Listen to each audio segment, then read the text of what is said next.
Hello, hello, and welcome everyone to In Time. Today with me is Xandering. Xandering, how are you? I'm okay. Okay, he's Just okay.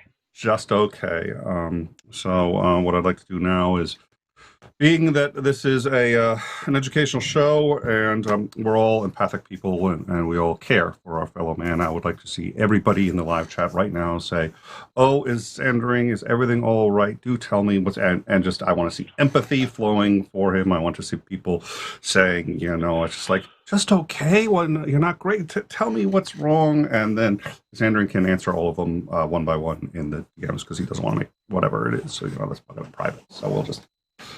All right. The old in time welcome. So, all right. Where are you now, by the way? Because you could be basically anywhere in the country. So I'm just curious. I'm Schrodinger's trucker. I mean, until you actually look and see where I'm at, you don't know where I'm at. You say, I could you could. Yeah, all places at once until you actually ask. Mm. Oh dear Lord, that was as a police officer pulls over Schrodinger and okay, come on out. You're doing like 80 miles in a 60 zone, so come on out. Pulls him out, and the cop pops open the trunk. Does you realize you got a dead cat in your trunk? Schrodinger's like, well, there is now. Oh, so That's horrible.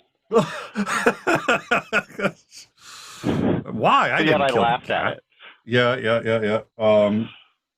I told that joke to Misha Griffith, Dr. Misha Griffith, and she actually, I told her the full one that included Einstein and Schrodinger both in the car. She found a way to make it actually much better. I think she'd heard it before and had a better version of it. So the other one that I heard recently that I really liked was bartender says, "We don't serve faster than light particles here." Tachyon walks into a bar.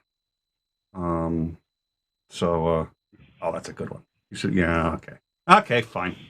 Um, I have to admit, we're probably limiting our audience with these jokes between this and the solipsism jokes. Oh, God. Aren't you glad you're here? You're here to do nothing but pun-ish us to death. Uh, have you seen the show before, is Drake? I mean, this shouldn't be much of a surprise. It's gone really downhill since I started coming on. It's gone over the yeah, basically since after the first episode, really, it's just been a death spiral. Oh, well, so we let's see. We're supposed to have on Marianne Ono, who we had on a couple of weeks ago, and we've actually had her on a couple of times. She discussed Mr. Rogers with us, who I think is somebody who has had a far greater impact on American culture and just this country than most people are aware. I thought, an excellent show. I was a little nervous about it because it's like, yeah, we're doing a show on Mr. Rogers. But on the flip side, I think that's kind of what In Time does. We find the things that you guys don't know about. That's really interesting. And we also hit we're still talking Pegasus, and we're going to talk more about Pegasus tomorrow. But that's one of those, and I want to get your take on it, but that's one of those where it's just sort of like, I can't believe that people aren't picking up on this more, because this is, and I have a sneaking suspicion a few months from now this is going to be a huge thing, but right now it's just the Washington Post drops and we're like, yeah, COVID, this and that. It's only the most dangerous software on the planet, but okay. But Marianne was supposed to come back tonight to discuss sort of a second part for her, because she's a self-identifies really as a Christian atheist, or she's got a couple other labels she uses. I think that one she's not always actually a fan of, but draws a shit ton of heat on Twitter for that. He uses atheists were like, that's a contradiction in terms. You can't use it that way. She's like, well, why not? So we discussed that, but there was more questions, I think, left at the end of that one, and we said, well, we're going to do a part two. So we invited her on for part two, and like Jesus, she's gone. She hasn't shown up, so we're waiting on her, and we'll give her a little more time. But I actually spoke with her about it yesterday, so I don't. Yeah. It's lag. A lag. The simulation is experiencing lag. Yeah. Okay. Oh, okay. Yep. Well, yeah, we'll see. I don't know. That's why Jesus took 3 days to respawn. Just had bad lag. Jeez, yeah, exactly. He was, and he was afraid that Pontius Pilate was what is it? Spawn camping him, and that was just like they were just going to kill him again. So just like I'll wait until it goes just clear. But yeah, yeah, spawn camping, or gotta love it. Yep. That's why I don't play games like that. That would just irritate me. It's like, wait, is that fun for you? I guess it is. Yeah, I think it is, but I think it's mostly young adolescent males playing a lot of those games, and yeah. What would ever give you that idea? You are so sexist. I am saying, yeah, exactly.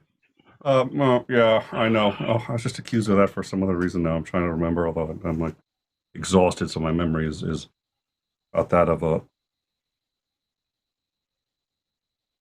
I don't know. I'm beginning to think that that's just your memory, and you don't want to admit to everybody that there's nothing really wrong. I mean, you're getting plenty of sleep. You're not really actually all that tired.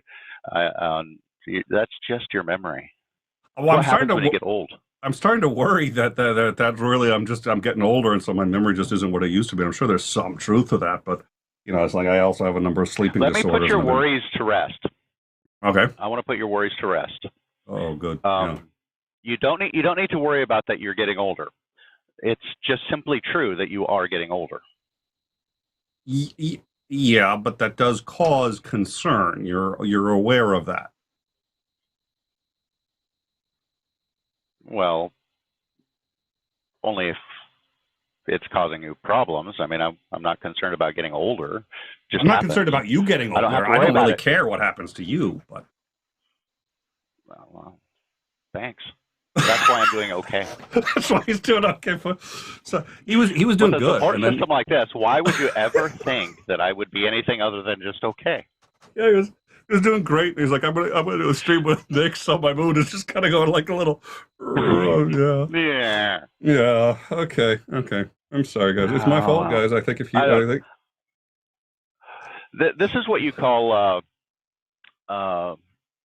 I just suddenly forgot what the term is. Where you're in an abusive relationship and yet you keep seeking it. Codependency or yeah. like yeah. Well, but it's not codependency because I don't think you're dependent upon me. I mean, you can go beat up on anybody in your Discord chat. Well, no, that's true. But hey, listen, you want to come on tonight? I want to get abused some more. Yes. I'm the one who asked you onto the show, so it's like there's got to be something wrong with me. Yeah. Well, I already knew that. Yeah, well, listen, everybody watched the show for more than 5 minutes already figured that out. So, yeah, so we're going to... This is what you get when the very actual interesting person who's supposed to be on is experiencing lag in the simulation and hasn't caught up yet to show up. I mean, Miss Shadow Kitty, the Vatican has accepted the Higgs boson. They can't hold mass without it. That's good. That's actually good. That was better than mine. Well, I won't tell the solipsism one because I've told that one. Like that one, I shouldn't tell more than once every 2 months or so because we get the same people over and over. But what was the other one? Oh yeah, the guy goes into a bar and 2 people go into a bar and one says, "Yeah, I'd like H2O, please." And 2 chemists go into a bar, "I'd like H2O, please." Okay, sure. The bartender gives it to him and he says, "What do you want?" "Oh, I want H2O too." So okay. Guy takes his drink and he dies. Oh no! Yeah. Yeah. Yeah, as soon as you. Yeah. Well, I haven't told that one in a while. I think a chemist would have probably ordered dihydrogen monoxide. Probably. All right, so Jake 40, $2 super chat. Jesus got a 36-hour ban for item dumping or duping. Item duping. Duping. Yeah, exactly. 36 hours. Yeah, that's probably what happened. Well, no, it was. He's like they only had so much wine at the party, and he's just like, watch what I can do on them. Duped all the water. Yeah. You're not supposed to have that much wine. Total sense. I have a new theory for the Bible now. Oh yeah, what's that? Oh, it was a video game being played, and they just didn't realize it. Kind of like how we're all in a simulation and we don't know yet. Okay, so Titan, Same cop pulled Heisenberg over and said, "Do you know how fast you were going?" And Heisenberg says, "No, but I know exactly where I am." Oh dear Lord. I will say this. I think Titan does a great job of keeping These the aren't trolls. jokes; these are puns. I think Titan does a great job of keeping the trolls away, but I think they show up and they're like, "Oh, what the fuck? What are we gonna get out of these guys? They're gonna be so easy to troll anyway. They're not gonna. This isn't our audience, and so the trolls just fail." Oh dear Lord. So all right, well, Marianne hasn't shown up yet. And I'm gonna try. Shenanigans. Well, actually, I've got her phone, but I'm kind of SOL because it's a landline, so I'm not going to text her, and I don't want to really call while we're live. So she's. You have a landline? No, she's got a landline. You are old. She's got a. She's got a landline. Holy. She's Canadian, first of all, so you have to just sort of. I mean, there's always going to be that cultural difference. Oh well, that makes sense if it's Canada. Yeah, exactly. Yeah. Yeah, there's still lots of landlines in Canada. I mean, there's lots of people. Well, I mean, Canada's big enough you can't get a cell signal everywhere, so you have to have a landline. That's a good point. Well, so there you go. I was trying to offend her, and or just say something like condescending, and you're all just no, it's true for all these really good reasons. Oh, son of a. You just always have to. I have a landline in my truck. So you just have like a spool in the back of the thing, and as you're driving, it's just. No, it's like the little electric trolleys in San Francisco. It's got the little thing that sticks up. I just got this little thing that sticks up and sticks along the wires when you're driving down the road. That's how you make your connection.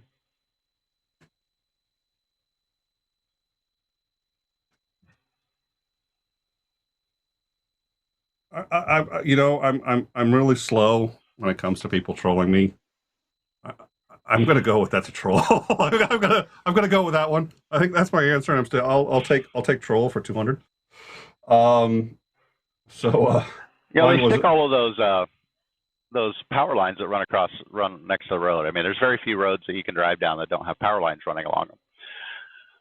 And I've always kind of wondered, it's like, well, why do you put them over the edge? Why don't you just get like a little arch thing that sticks them over the middle, and then you can have like the third rail on a subway. You can have a third line, and then you could run electric vehicles, and you could solve the problem of energy storage and using up all the lithium in the world to try and make batteries, and just run them like the little trolleys do, or like the electric trains run them.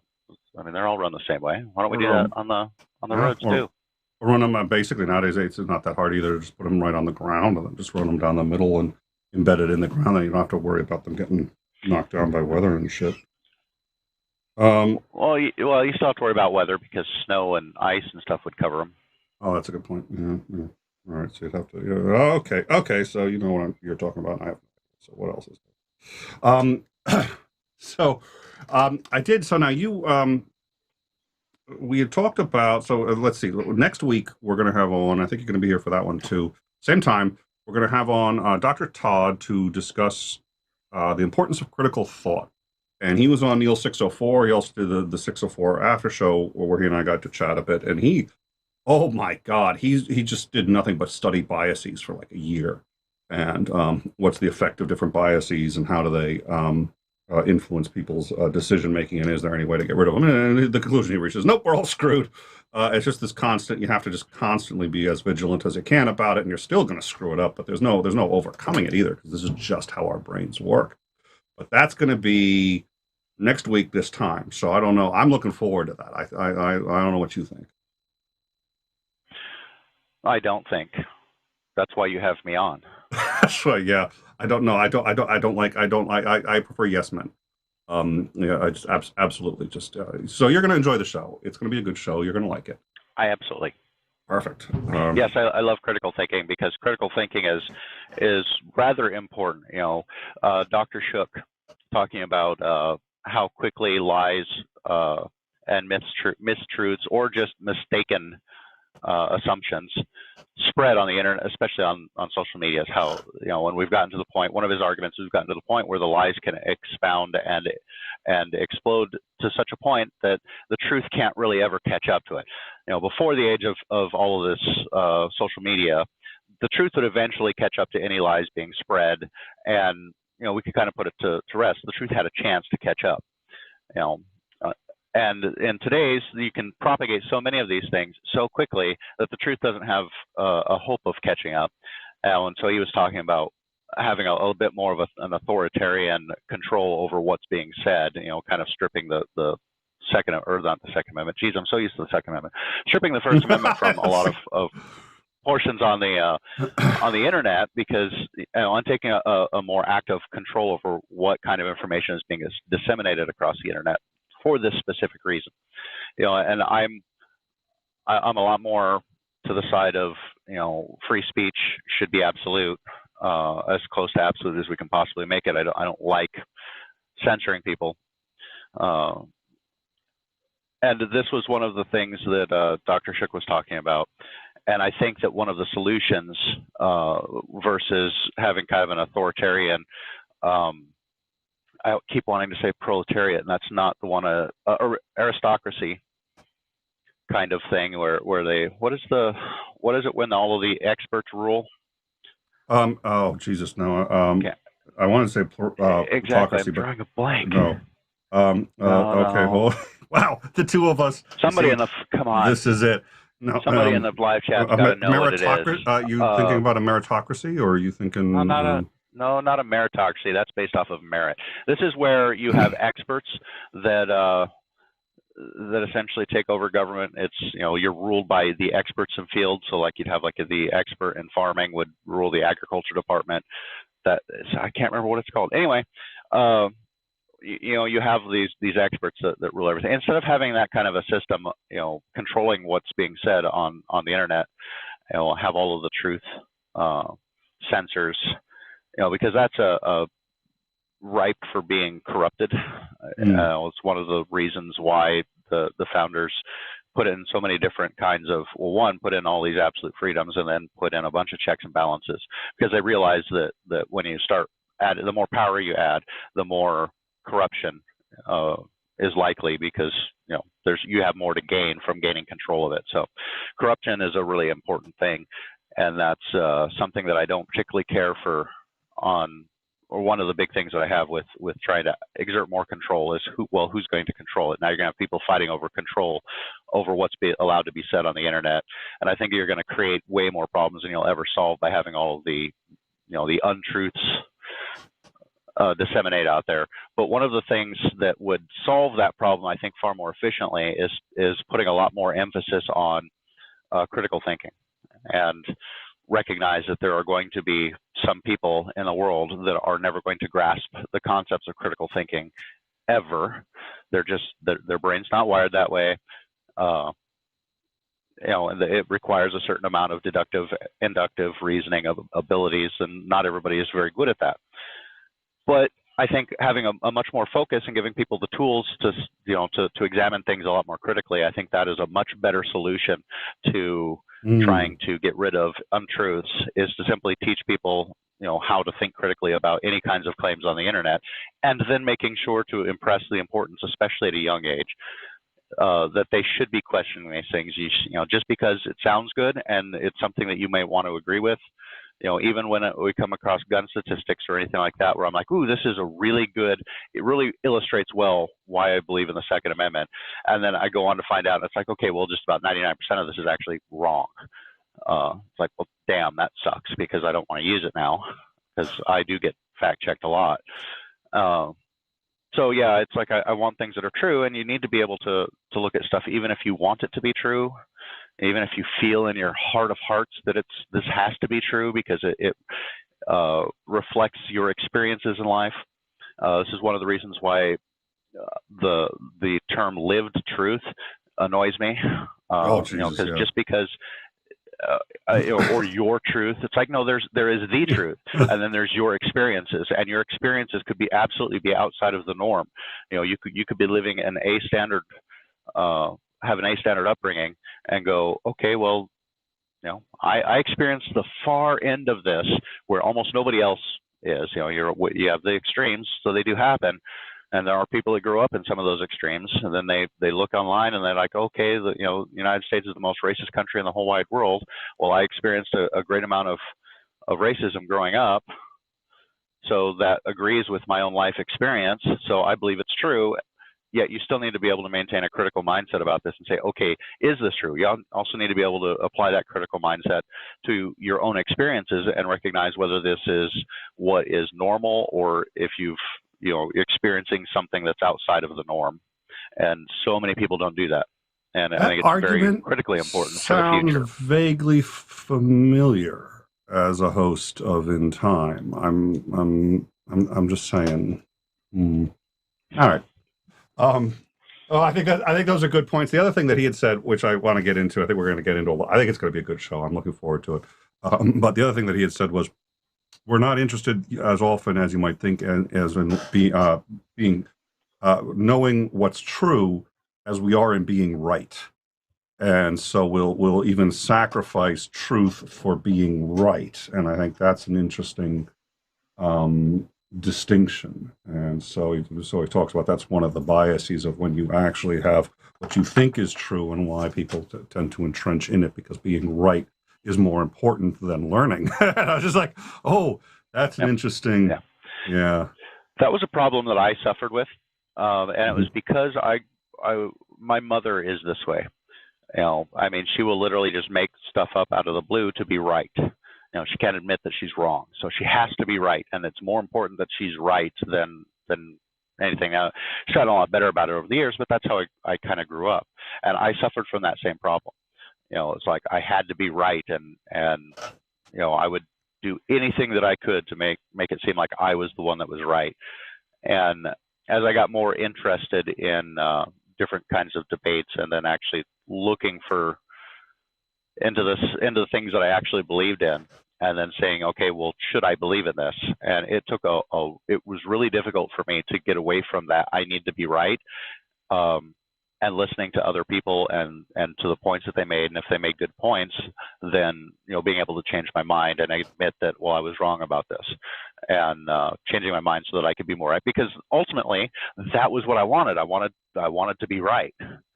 And I've found that it's just far more effective at this point to, if I am wrong about something, the faster that I learn that I'm wrong about it and get the correct information so that I can be right, the better off that I am, instead of trying to defend a losing position where I'm, now it's just an illusion. It's not the actuality.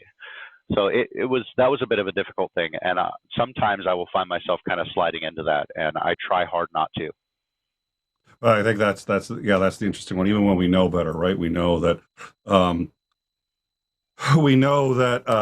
if you just stick to, we're not always right, but if you always stick to the dogma, you'll never be right. You're never gonna grow, and you're never gonna, But even consciously knowing that, it's just it's so easy to get into that pattern, and I still do it too, and I just I'm never more disappointed in myself. Well, another thing that you have a problem with is people will get stuck in kind of that mindset, and then when you start you point out things like, okay, well,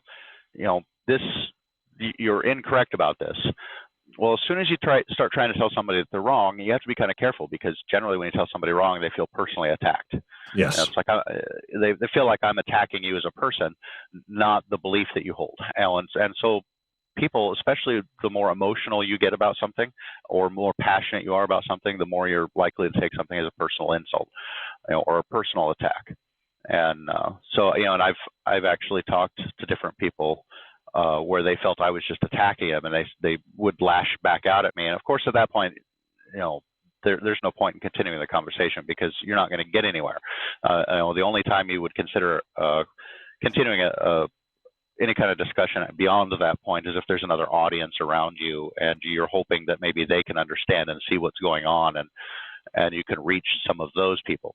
But you're not going to reach the person that you're talking to. As soon as they feel attacked and they start lashing back at you, the conversation's over. You're no longer being productive. It's like, at that point, I found that it's much more useful to back away and say, look, no, I'm not trying to attack you. You're perfectly fine. But think about some of the things that I've said. Please don't just say, well, I've attacked you, and just dismiss it as I'm just a big meanie. Look into some of the things that I've said, and because some of the things that I love talking about are pretty contentious. There's a lot of people who will get offended really fast when you start talking about these, but I think that they're also important to understand what the underlying facts are, and that they're important, and that they affect a lot of other things around us in the world, and that we're not going to be able to come up with a a satisfying solution to some of these problems without addressing some of these other issues that are kind of hot topic, hot button. Lots of people get really angry really fast when you start talking about some of these things. Yet you can't just dismiss them away because they affect you whether you like them to or not. So we need to be able to look objectively and use critical thought about some of these things and not get quite so emotionally invested in a lot of these things. And it's something that human beings simply struggle with. We are emotional animals, so we have to make a concerted effort to not do that, unless you're a sociopath, and then you can probably do that really well. Jake 4D, $5. 79.35% of all statistics was pulled out of the ass to prove a point. That one actually. That's almost a recursive. That's a self-fulfilling, because then Uranus follow-up. Jake, that statistic is only accurate about 46.79% of the time. Oh dear Lord.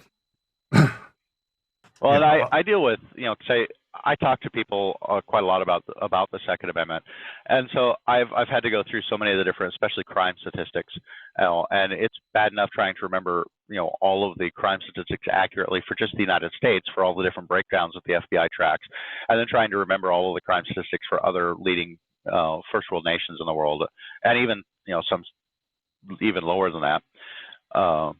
So yeah, statistics and the numbers can start running around in your mind, and especially if it's kind of a spur of the moment discussion about something, and I don't actually have them written down where I can pull them up, and now I'm like, okay, well, I think it's this much. And, yeah. This number sounds right. It's in like the ballpark. Yeah.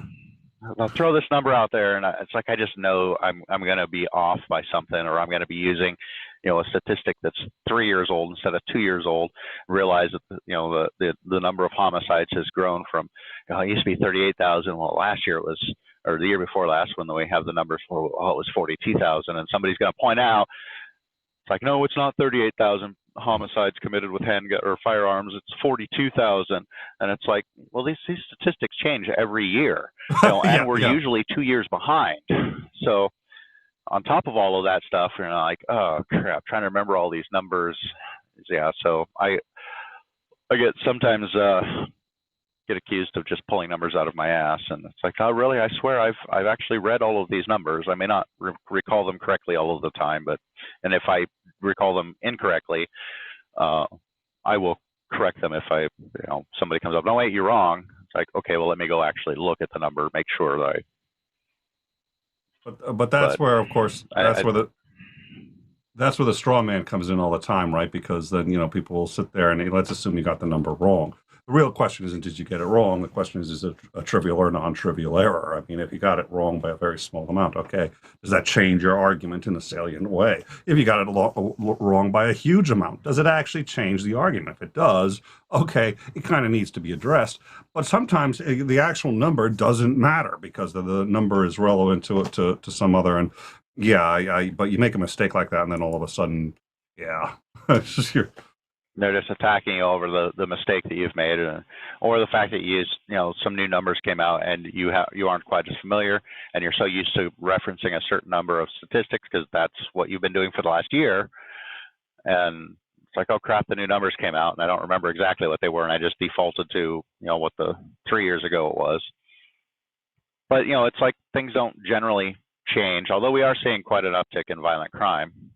So. Too many guns, I think, is the problem. But I won't correct your views on that today. And then Maya said, hitting the like button during an in-time stream is guaranteed to increase well-being 63.89% of the time. I actually think it's higher than that. But there's only one way to find out. I think it's lower. Look at who you have on. Well, okay, but again, there's only one way to find out. So hit the like button. Hit the subscribe button and let's figure out if Maya's right, or if it's even, let's say, higher or lower. I think this is an important social science experiment, so I hope you will indulge us, and let's find out. Let's. I think this is a worthwhile. So That's right. No, Well, I'm happy that he's coming on. I'd like to be able to talk to him too. I went back and watched his interview and talking about. Now I was a little sad because I wanted to read his book as well, but his book's only available in paperback, and there's no way it'll get to me. And even if I got it tomorrow, I'm not entirely sure I'd be able to get through reading the whole thing, just because I don't have a lot of time to sit and physically read something. Even an electronic copy would have been nice, because at least I could have downloaded it immediately, and like I could have read it all last night. But Let me know. I actually had time last night, and I didn't have to drive this morning. But I was really hoping for an audio version so I could listen to it while I was driving. So I really want to be able to talk to him and say, hey, get it on audio. Give us or at some, least, at the very least, electric. Remind me. I'll send you the PDF, because he gave us a PDF version so we could review it before he came on. It's absolutely my intention. So it may or may not be helpful, but I can get you one. Just remind me, because again, the memory. But I have it, so remind me. I'll send it to you. Awesome. All right. Yeah, I did want to read his book before talking to him, but like I said, it's when you order it on Amazon, you have to wait for up to a week for it to be delivered. The fact that I'm going to be all across the country, it's like we only have a week until he shows up, and it's like I'm not going to be able to read his book beforehand. And I like, and the fact that I think his book is worthwhile. I think that it should be something that people read, because critical thinking and the amount of research and effort he's put into looking at critical thinking, especially in bias, because everybody has a bias of some sort. And I think that it's important that we're at the very least, we should be working to reduce our bias as much as possible. But at the very least, we need to recognize that we at least have a bias. I enjoy doing this show for so many reasons, and one is for the things that I learn from the people that we bring on, and I really try to do as much research as I can before they come on, because it just makes for a better show. It makes for a better show for the audience, for the guest. I learn and enjoy it more. So I try to in every case, but in this case in particular, I'm just like, he sent us the advance. So I was just like, okay, I'm going to sit down, and because I think it's same reason. So I'll send you a copy, and we'll both be prepped for that. So I think that'll be good. We've got a few more guests we're looking at, and then tomorrow overtime, and because I'm schizophrenic and sometimes I change my mind, so we've split the channel, and I do think that that's a good call. And people say, well, you use playlists and stuff like that. I understand how playlists work, but the problem is the notifications, because there are people who come to In Time and they want to see the discussions, and they're like, why are you guys doing breaking news? What the hell? You guys aren't anchormen, you're not Walter Cronkite.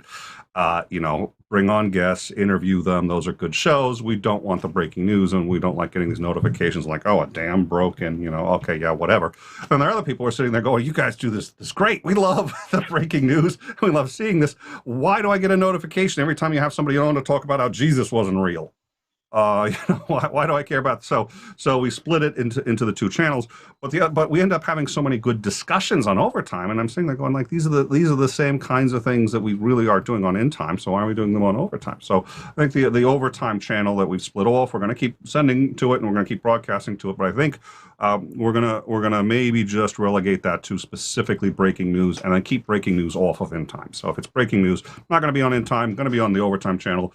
But the Overtime discussions, for now, we'll probably do it on both channels, and then at some point maybe just keep it here, because it's a discussion. It's a discussion about news and politics and all that other stuff. But I think most of our audience does actually like that. So I think that's how we're going to split. So Overtime tomorrow will be on both this channel and Overtime, and we'll be discussing, as I said, we'll be discussing in particular Pegasus again, and oh dear Lord, there's a whole. We're going to do a rundown of the week's news. We're going to cover Delta some more.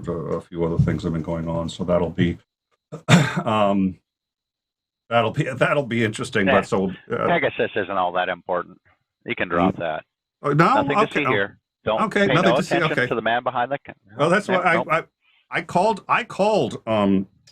Joe and said, do you want to do a show on Pegasus? And then this weird voice came back out of my phone and said that there is no such thing as Pegasus, and we really shouldn't be discussing it. So that's what my phone said. So I said, oh, fuck it. Fake news. Fake news. That's exactly what my phone said. Totally fake news. It's all of it fake. It's all fake. Yeah. Oh dear Lord. Well, it's always interesting, because I do like, when you you've been doing this for a while. You remember the stories where you start out and you say, okay, I think this is going to get some legs. And sometimes it doesn't. And sometimes we just call shit way wrong. But this is one that I think we called right. And I'm just very proud of, it's like we picked up on that and we're just like, okay, no, this is serious. And we're going to, our audience, I think, knows something that some people don't because we've been paying attention to that. So, but again, this is, by the way, that wasn't my pickup. That was actually Titan, but we got a lot of people break when a lot of people just bring this stuff to our attention. We sit down, we filter it through and say what's important and what's not, and then we take our best shot and we do the news. There is so much stuff. Yeah, there's so much stuff going on in the world. There's so many different news outlets. Just try. A lot of people, millennials and younger, get their news and stuff from Twitter. And I look at it's like I spent like 5 minutes in Twitter and went, oh my God, my brain's going to melt here. It's like, how are you doing this? There are like billions of people on Twitter. How are you doing this? There's so many different things going on in so many different areas. Just trying to get one person to keep a pulse on what's going on around the world, you're going to miss so much stuff. I mean, newsrooms have dozens of people that are out there with, and they're all focused in this one little area. And then when you look at the social media followers that are tracking things in social media trends and the dozens and dozens of people that takes, I mean, there's so much stuff going on in so many different places, which is why, big stories kind of like, I don't know, random camouflage military fatigued personnel randomly showing up in the mom vehicle and taking people off the street without even saying anything to them, just picking them up and taking them away to God knows where. Some of those kinds of things kind of fall between the cracks, and then some people don't even remember that it happened. And it's like, that's kind of an important thing if you want to maintain an actual functioning republic. Well, and that's one of the ones too where what I'm glad of, and I think this is something we should have a discussion on at some point, is how to do the news well. And I think the people who've done the news the best in general have been able to see the news in context, as not just facts and figures, but as in context. And when that happened, I'm sitting there going, okay, the last time this planet really saw this in this way, it was Pinochet. It's like, so let's, that's important. And, but it's also, so some of it's that, it's curating, and it's, I think, also having an opinion, but, trying to make sure that you voice that, but you keep that separate so you're not, Kennedy or any of these other people, just, it's all kind of one hodgepodge and you don't know. So, but yeah, of all the big ones that we've covered, I think I probably contributed in terms of discovering of the biggest ones. Maybe one or two since the show's been going. I mean, I was just like, for the most part, it's other people who've caught the big ones and that were small. There was some side story somewhere. They said, "Did you see this happening about Schrodinger?" Even though, I mean, again, the biggest story for us. And I just saw this because we redid the channel thing, and it's now got our biggest shows listed down at the thing. And like the second or third is the Iran one. When Iran started attacking, I was just like, yeah, that was a phone call I got. I said, have you heard about what's going on in Iran? I was like, I don't know what's going on. They're firing missiles. I was just like, really? I was like, it's not in the news. Like, yeah, that's why I'm calling. Yeah. Well, and here's another thing where bias comes in too. I mean, I think one of the reasons why that didn't make bigger news, I mean, it turns out that they were federal officers that were doing this. But of course, nobody knew that at the time. But, it's like I was disappointed in this. So many of the right-wing people were like going, yeah, this is great. Trump needs to get in there and take these, pansy anarchist Antifa people, and they need to start doing shit about it because the Portland government isn't doing jack crap about it, letting them run roughshod over the city. It's like about time they sent some law and order in there. And I'm like, wait a minute, this is not the way you want to do this. You do not want to be sending federal officials into a city or a state without the city or state's permission and just start disappearing people. But because there were so many people on the right that supported it and was like, yes, this is really, really good. Well, I don't think that the left-wing media really wants to start promoting things that the right-wing are thinking is really, really great. Yeah, it was it just kind of, all of it just kind of got swept away, and I was actually kind of surprised about that because I was certainly surprised that there were so many right-wing talking heads that were fully in support of that. And it's like, do you hear what you look at what they did, and you're going to tell me that you're, supposedly on the let's limit the power of government, small government? Do you not believe in any of that anymore? I mean, that is not something you want a federal government doing. Well, the argument that you always use that I like too is like, I don't want to expand the powers to be able to do things like this, because right now it's my guy in office, but next time it'll be the other guy, and I'm giving them the same powers too. And I think that's a very forward-thinking argument that I often don't think about, and certainly haven't heard very often. But the thing is, unfortunately, and I think most of us acknowledge this, there basically is an exception to every rule, but it's very, and I get into this argument when it comes to trolling, and I just actually, because I've done an interview with Seamus, and I talked about this and about using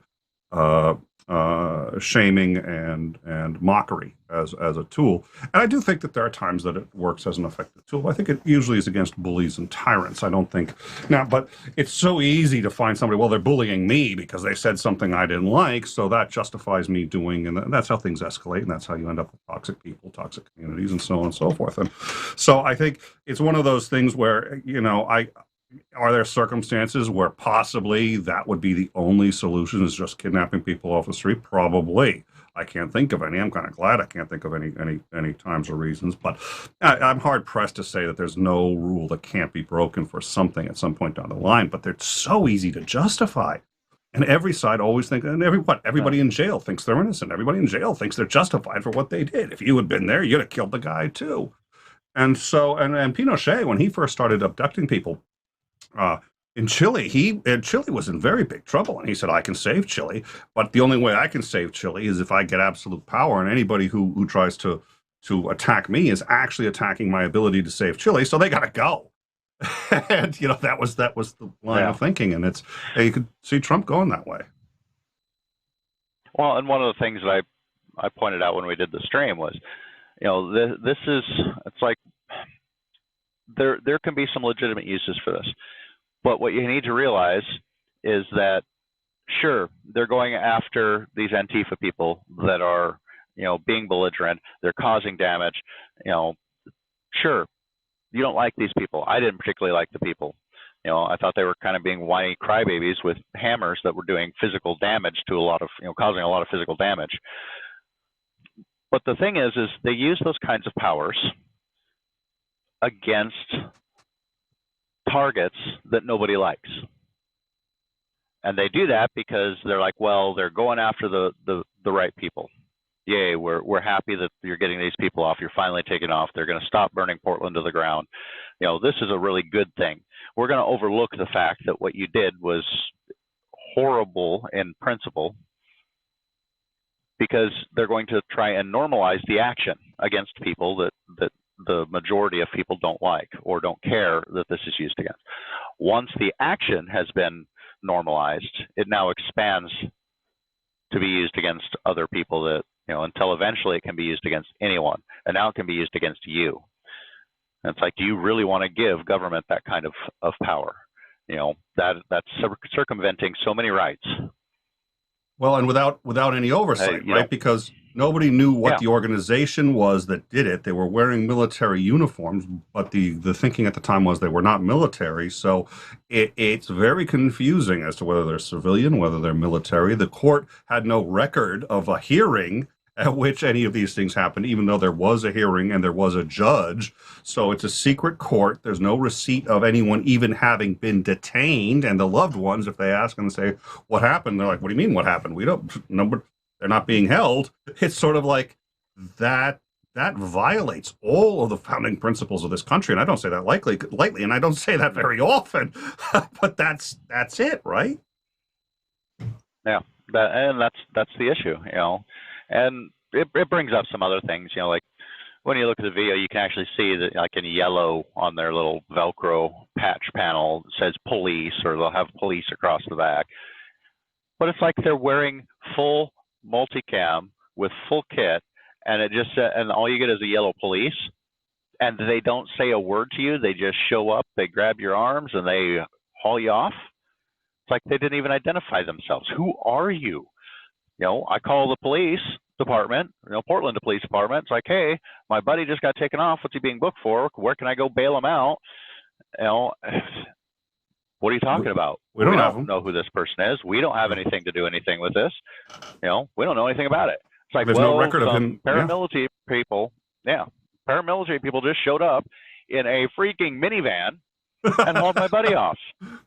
Well, that's the way I think we pointed out during, if somebody there had been armed too. I mean, since you don't know who they are, since they have not identified themselves, I can see somebody sitting there pulling out their pistol and saying, "Okay, come at me."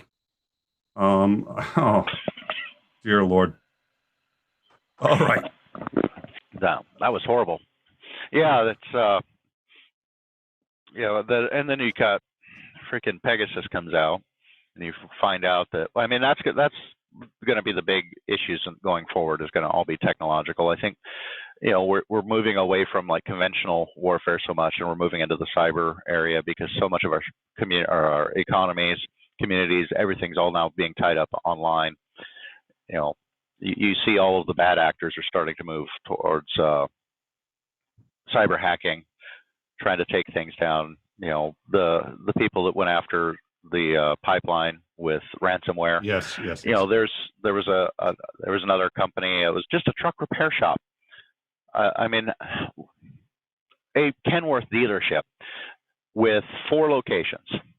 I pulled in there to get some quick and easy stuff done on my truck, and I made probably a not very kind comment on they had a big TV screen in the back that shows all their prices and some of the stuff that they do.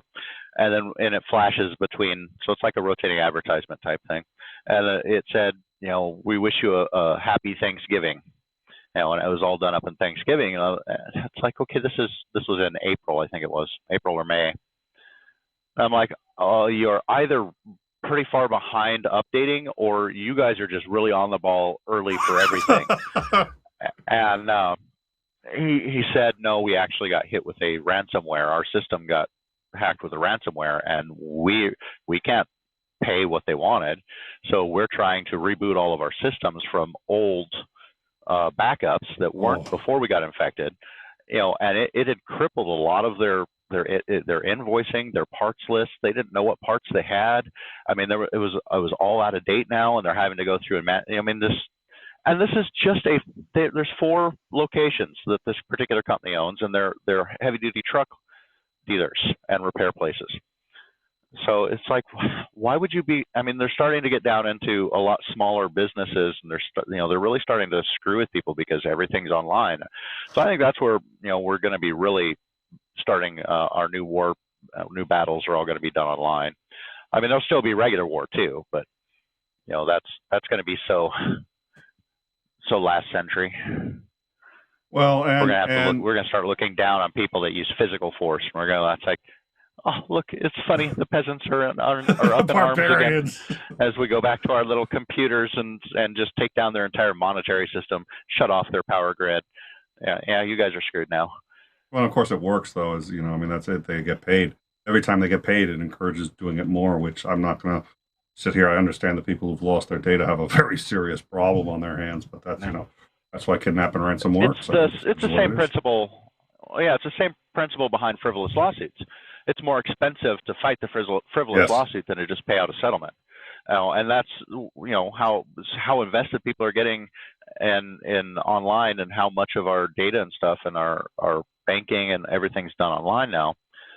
It's more expensive to try and recover from, either old backups or from scratch than it is to pay them what they want. And of course, as soon as you pay them, this is ostensibly why the United States has the policy that they don't negotiate with terrorists, because the instant you do, every terrorist in the world is going to start trying to do the same thing. You're encouraging, showing that they can get what they want by the bad actions.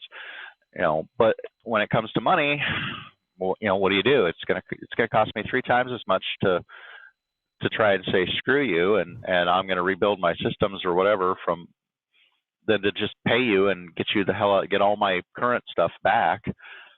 And the fact that things change so fast, and I'm sure that this this Pegasus software isn't the only stuff that's actually out there being used at high levels. I mean, governments, especially first world nations, have got a lot of money, especially like the United States, who has a hell of a lot of defense spending. They're putting a lot of money and research into really brilliant people to come up with these really nasty things, and we only find out about them when they slip. Oh crap! The CIA lost its little tool bag of viruses that it uses to attack foreign governments. Now it's all out there on the internet and everybody's seeing it. It's like, oh, thank you CIA. We now have Stuxnet. Everybody's going to come after you. So we don't hear about this until something leaks about it, and then we're like, oh shit, that really exists? Like, oh yeah, that exists, and probably a lot more that hasn't come to light yet. So when you look at the things that have popped up and the things that we have learned about, and the fact that there doesn't seem to be a whole lot of news coverage about, at least made mainstream media, the Pegasus stuff, but it's not like everywhere. Well, and did I not say Pegasus? Did I say something else? No, no, sorry, Pegasus, yeah. Well, that was that, but same thing though, right? I mean, Pegasus was everybody actually knew about it, but nobody was that concerned. And the Israelis said, "Well, we're only giving it to legit governments," which, since it included the U.S. ostensibly, we're just like, "Oh, we're gonna just zip our mouths on that one." It was only when journalists' phones started getting hacked that we're sitting there going like, excuse me, so somebody's got it who's not supposed to have it. However it happens, somebody's got it who's not supposed to. Yeah, if it's connected to the internet, it is not, it is not safe. The only safe way you can have it, you can make it a really hard target to go after. Eventually, everything can be cracked. Eventually, the only way that you can guarantee that it won't is if you have zero connectivity. Go back and get your Apple IIe and put everything on 5 1/4 floppies, and that nobody is going to be able to get that. Unless they physically break in and take your floppies, which, now you have physical security, but physical security, there's only so much they can actually do. Somebody has to physically come in and get the stuff and physically leave with it. They like my little people that run around and I was sucked into the story. I was just like, that was the animation, the graphics. I get animated. I gotta, all the stuff you don't get to see when I'm talking on the Discord, and you don't see my hands going like this all the time when I'm talking. But it's just like Porpoise said here. We need to start air gapping important systems. It's like our nuclear launch system is done this way. They actually, and I believe half of them, or probably more than half of them, are still on the smaller, 3.5 inch. Oh yeah, 3 1/4, I think it is. But 3 1/4 or 3 1/4. Yeah. That's what the authorization. You have to put one of those into these machines, like the Minuteman missile systems. I'm serious, and that's still the way it is because they haven't been upgraded. So you have physical things. You can't access the computer launch systems online. And that was one of the things that was kind of, people talk, one of the big doomsday scenarios to talk about is an EMP superweapon being used, high altitude electromagnetic burst. You get the Compton effect from a nuclear blast exploding above the ionosphere, and as the gamma radiation comes down through the ionosphere, through the Compton effect, causes these big, electromagnetic pulses to run through the atmosphere and fries pretty much everything that's bigger than 3 inches.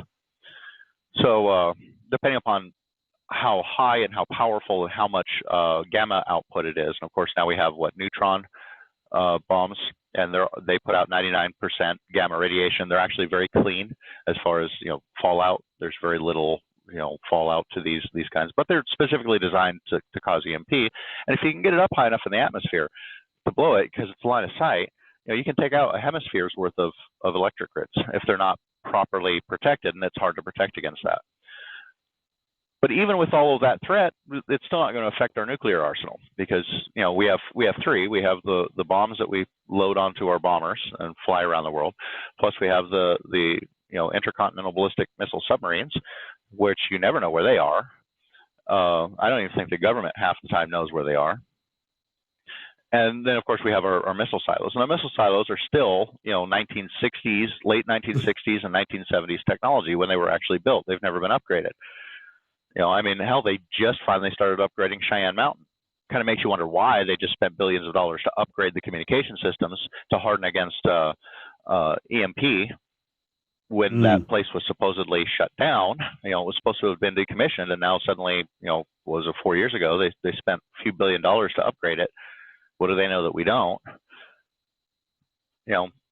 So yeah, it's that's my whole conspiracy theory side coming out. The whole right-wing extremist, government knows something we don't. They're actually hiding UFOs at Area 51, and Roswell really happened. And so, but when the governments don't generally do things, without reason, and if they're going to upgrade a facility like Cheyenne Mountain, which is specifically in the case of an all-out nuclear war, it would be protected, and that it's where NORAD is, so kind of important place.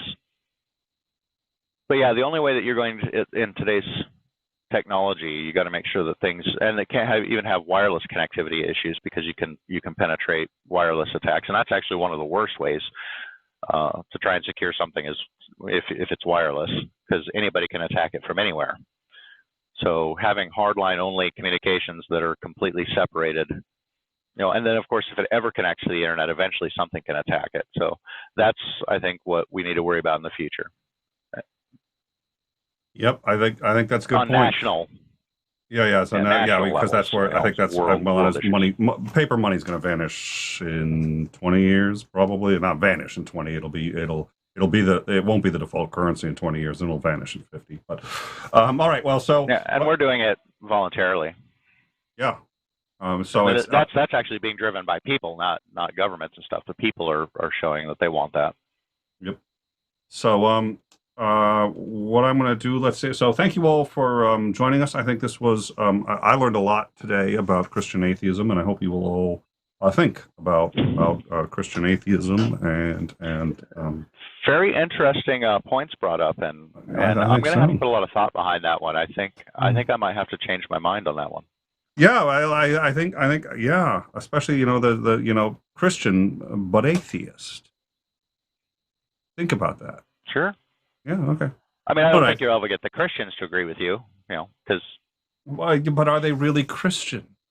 You see, that's no true. Yeah. See, there's true. Yeah. Yeah. If they don't agree, then. So what you're telling me is that we've spent the last hour talking about the no true Scots fallacy without ever actually saying it.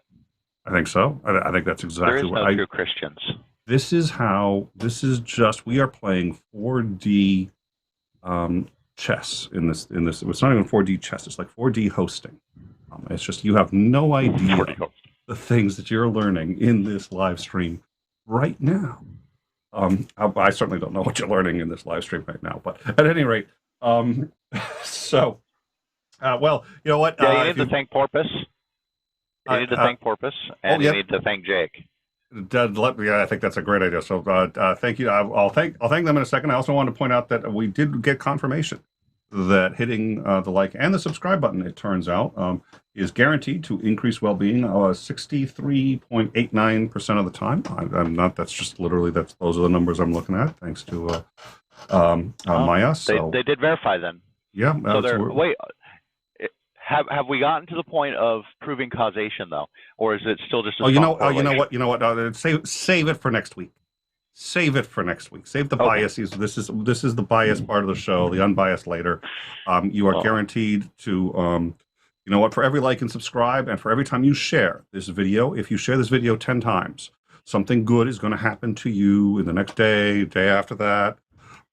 Yeah, that's this portion. That's the Christian portion of the show. Something in the atheism. Something in the future will happen good for you. Yes, something. Wow, sometime. I English a lot. I English a lot. I is a college graduate. Share 5. Yeah, share at least 5 times, and there will something in the future will happen for you. It'll either be good or bad. I'm guessing good, so gonna go with that. Jake, $4D, $2. You're guessing good.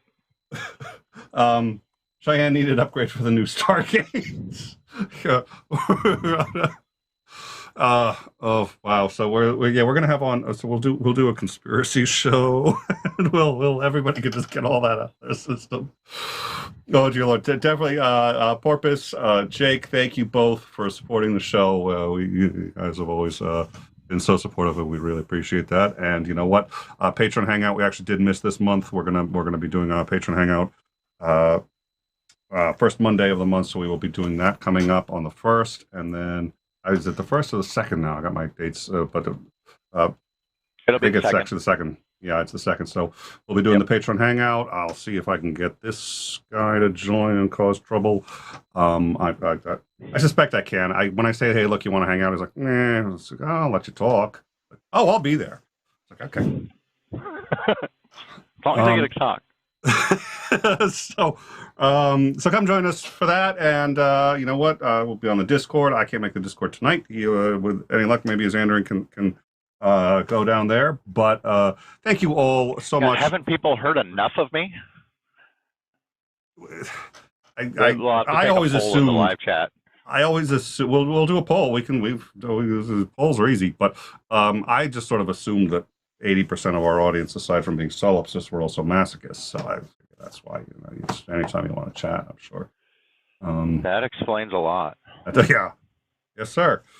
All right. So thank you all for joining us. Xandering, thank you very much for coming by. I'm looking forward to seeing you around more often, and certainly seeing you next week on when we have on Dr. Todd to discuss the importance of critical thought and to go over what some of these biases are. And then tomorrow we're going to be hosting Joe Serious Mind, which I guess he usually just goes by Serious Mind, but Maori calls him Joe Serious Mind, and so everyone gets confused about that. But we will be in tomorrow to do a rundown of the news and figure out sort of just a discussion on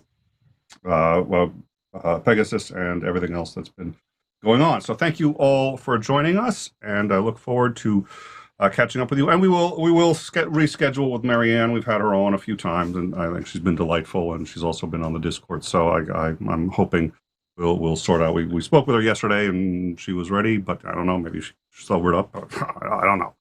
But anyways, so thank you all for joining us. I loved her enthusiasm. Yeah, I loved her enthusiasm behind Mr. Rogers. That was well, and she was very entertaining to watch. So yeah, she's cared a lot too. She cares about everybody. She's a unique cat. She is. I actually we had a discussion on Jesus once, her and I, and she had said that what she liked most about him was that he was unreasonable when it came to loving other people and saying that he would be there for other people, and she liked that kind of unreasonable commitment to others, and that's an interesting perspective.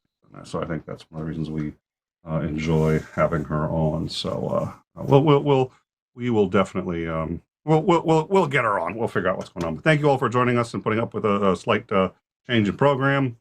And catch you all tomorrow. Next week, very important show. And definitely next week. See you then.